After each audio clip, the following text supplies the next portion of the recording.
Alamin naman natin ang government effort sa mga binaha. Makakausap po natin si DSWD Assistant Secretary Irene Dumlao. Magandang umaga po, ma'am. Magandang umaga. Maraming salamat po, ma'am, sa pagpapaunlak po sa amin dito sa 13 Mornings. Ma'am, matanong lang po namin, may latest figure po ba kayong maibibigay kung ilan na po ang natulungan ng DSWD sa mga naapektuhan po ng habagat?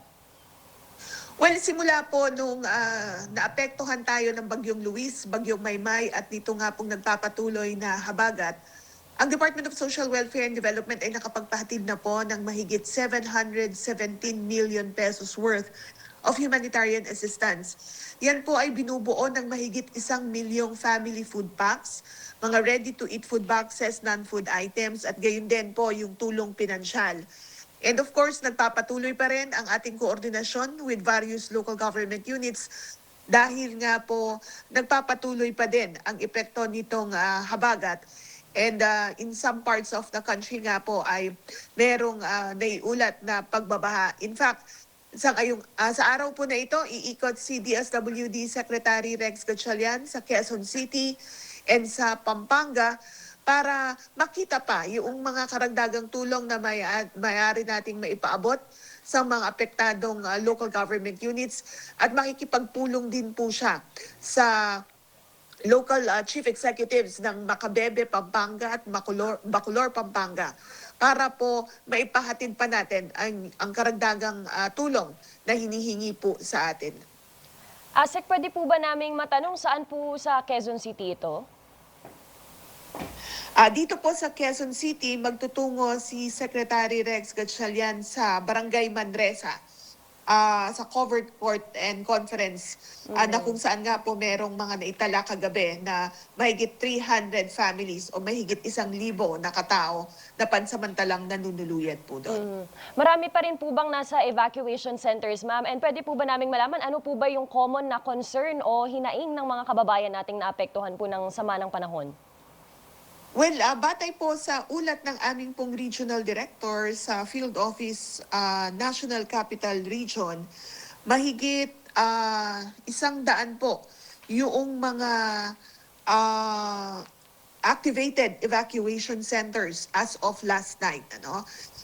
Kung kaya nga po tinitignan natin at nakikipag-ugnayan tayo sa iba't ibang mga lokal na pamahalaan, para po maka-augment tayo sa kanilang resources at matugunan natin yung pangangailangan ng ating pong mga kababayan. Likewise, in Region 3, particularly in Pampanga and Bulacan, tayo po ay patuloy na nagpapahatid ng tulong at nakikipag-coordinate sa mga local chief executives.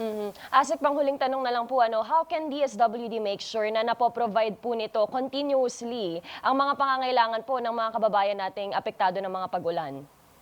Well, of course, unang-una tayo ay in close coordination with the various local government units, the local social welfare officers, and of course, the local chief executives. Mahalaga po kasi yung koordinasyon para po matukoy natin ilan yung apektadong mga pamilya, ano yung mga tulong na maaari nating maipahatid sa mga iba't ibang mga local government units. Pangalawa po, yung pagkakaroon natin ng datos dahil yan ang magiging basehan sa pag-release natin ng mga food and non-food items. And of course, yung pong pakikipag-ugnayan din natin sa ating pong mga iba't ibang mga stakeholders.